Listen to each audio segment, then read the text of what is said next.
विधानसभा के मानसून सत्र का आज तीसरा दिन अनुपूरक बजट पर होगी चर्चा। टिहरी गढ़वाल के आपदा प्रभावित क्षेत्र में पहुंचे सीएम धामी स्थलीय निरीक्षण कर लिया स्थिति का जायजा। विधायकों का वेतन भत्ता बढ़ाने पर जन संघर्ष मोर्चे में आक्रोश, फैसले को जनता की पीठ पर चाकू घोंपने जैसे बताया। एक बार फिर मानसून का कहर, केदार घाटी में मलबे में दबने से 4 श्रमिकों की मौत, रेस्क्यू टीम ने किया सब बरामद। देहरादून समेत 4 जिलों में भारी बारिश का येलो अलर्ट, खतरे के निशान से ऊपर बह रही है अलकनंदा। नमस्कार, आप देख रहे हैं उत्तराखंड टाइम में आपके साथ सपना कंडियाल। नजर डालेंगे आज की खबरों पर। उत्तराखंड में विधानसभा के मानसून सत्र का आज तीसरा दिन है। सदन में अनुपूरक बजट पर चर्चा होनी है। तीसरे दिन भी हंगामेदार रहने की उम्मीद है। बता दें, बीते 2 दिनों में सदन में 8 विधेयक पेश हुए हैं।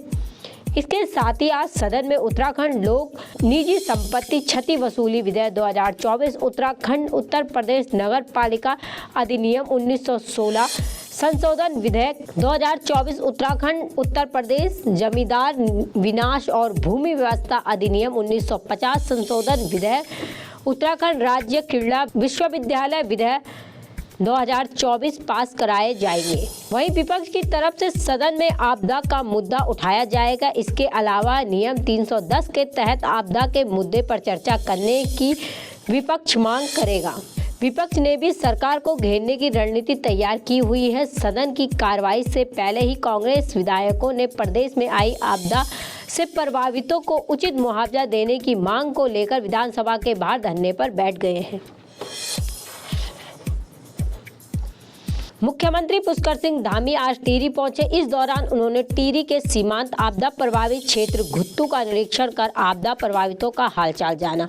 आपको बता दें, बीते दिनों मंगलवार को रात टिहरी में भारी बारिश आफत बनकर बरसी थी। भिलंगना ब्लॉक के घुत्तू क्षेत्र में हुई अतिवृष्टि से कई गाँवों में भारी नुकसान हुआ है। कई लोगों के घरों में मलबा आ गया है, जिसके बाद लोगों को अपनी जान बचाते हुए रात के अंधेरे में ही भागना पड़ा। दर्जनों मवेशियों की मलबे में दबने से मौत हो गई, जबकि 9 से अधिक आवासीय मकान क्षतिग्रस्त हुए हैं। जन संघर्ष मोर्चा के अध्यक्ष रघुनाथ सिंह नेगी ने कहा कि सरकार द्वारा विधायकों की सुख सुविधा बढ़ाना जनता की पीठ पर छुरा घोंपने जैसा है। राज्य आंदोलनकारियों ने कहा कि प्रदेश पर 80 से 90 हजार करोड़ का कर्ज है। इस कर्ज को चुकाने के बजाय सरकार विधायकों की सुख सुविधा बढ़ाने में लगी हुई है। दरअसल उत्तराखंड की ग्रीष्मकालीन राजधानी गैरसैंण के भराड़ीसैंण में चल रहे उत्तराखंड विधानसभा के मानसून सत्र के दौरान दूसरे दिन विधायकों का वेतन भत्ता बढ़ाने के लिए विधेयक पेश किया गया। विधानसभा से ये विधेयक पास भी हो गया। अभी तक विधायकों का वेतन भत्ते के रूप में प्रति माह 2,90,000 रुपए मिलते थे। ऐसा अनुमान लगाया जा रहा है कि विधेयक के पास होने के बाद अब विधायकों के वेतन भत्ते में करीब 4 लाख रुपए हो सकता है।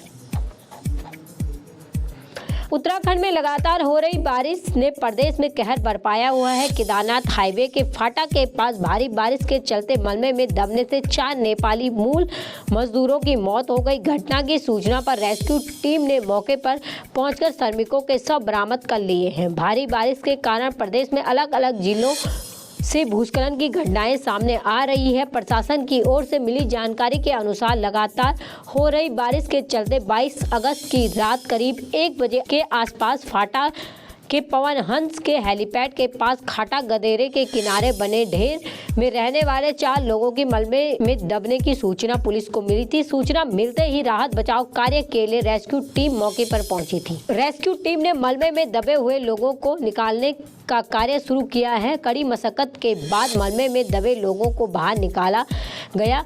तब तक 4 श्रमिकों की मौत हो चुकी थी। प्रदेश के पर्वतीय जिलों में आज भारी बारिश होने की संभावना है। मौसम विज्ञान केंद्र की ओर से देहरादून समेत चमोली, नैनीताल और पिथौरागढ़ जिले के कुछ इलाकों में बारिश से भारी बारिश का येलो अलर्ट जारी किया गया है।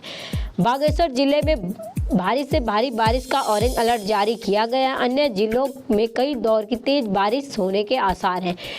इसके साथ ही देवप्रयाग में गंगा के खतरे के निशान से 2 मीटर ऊपर बह रही अलकनंदा नदी, सुबह से अलकनंदा नदी का जल स्तर 5 मीटर की बढ़ोतरी हुई है। देवप्रयाग स्थित शारदा भवन, फुलाड़ी घाट और नमामि गंगे के द्वारा बनाए गए डोडेश्वर घाट नदी में डूब गए हैं। श्रीनगर में भी अलकनंदा का जल स्तर चेतावनी स्तर से ऊपर है, यहाँ भी सभी घाट डूब चुके हैं। बाकी की तमाम खबरों के लिए जुड़े रहे हमारे साथ और देखते रहे उत्तराखंड टाइम। धन्यवाद।